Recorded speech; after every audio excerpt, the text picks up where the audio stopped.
Today's question, అంతర్జాతీయ biosphere reserve దినోత్సవాన్ని ఎప్పుడు జరుపుకుంటారు అంటున్నారు.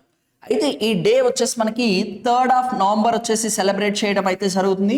అయితే ఈ బయోస్పియర్ రిజర్వ్స్ అంటే మాత్రం మీకు ఫస్ట్ గుర్తుండాల్సిన ఇయర్ వచ్చేసి 1986లో వచ్చేసి మనకి నీలగిరిస్ వచ్చేసి ఫస్ట్ బయోస్పియర్ రిజర్వ్ కింద ఇండియాకి సంబంధించి రికగ్నైజ్ చేయడం అయితే సరే. మరి ఇండియాలో మొత్తం ఎన్ని బయోస్పియర్ రిజర్వ్స్ ఉన్నాయంటే 18 ఉండడం అయితే సరే. దీంతో పాటు మనకి మ్యాన్ అండ్ బయోస్పియర్ ప్రోగ్రామ్ అని చెప్పేసి ఇది 1971లో యునెస్కో వాళ్ళు వచ్చేసి తీసుకొని రావడం అయితే జరిగింది. ఈ ప్రోగ్రామ్ లో భాగంగా యునెస్కో వాళ్ళు రికగ్నైజ్ చేసిన బయోస్పియర్ రిజర్వ్స్ ఎన్ని అంటే భారతదేశానికి సంబంధించి 13 వాటిని రికగ్నైజ్ చేశారు. ఉన్నదేమో మనకి 18.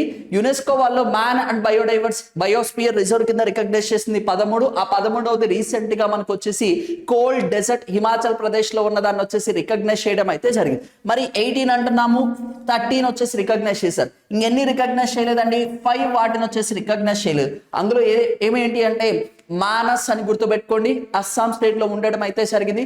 అలాగనే దిబ్రూ సైకోవా, అది కూడా అస్సాం రాష్ట్రంలో ఉంది. అస్సాం రాష్ట్రానికి సంబంధించి రెండింటిని రికగ్నైజ్ చేయలేదు. అలాగనే దిబాంగ్ అంటామండి, అది అరుణాచల్ ప్రదేశ్ లో ఉంది, దాన్ని రికగ్నైజ్ చేయలేదు. అలాగనే మనకు వచ్చేసి రన్ ఆఫ్ కచ్ గుజరాత్ లో ఉంటుంది, దాన్ని రికగ్నైజ్ చేయలేదు. శేషాచలం బయోస్పియర్ రిజర్వ్ ని కూడా రికగ్నైజ్ చేయలేదు. ఇక్కడ మనకి డే అడుగుతున్నారు కాబట్టి 3rd నవంబర్ వచ్చేసి రికగ్నైజ్ చేయడం అయితే జరిగింది. Thank you.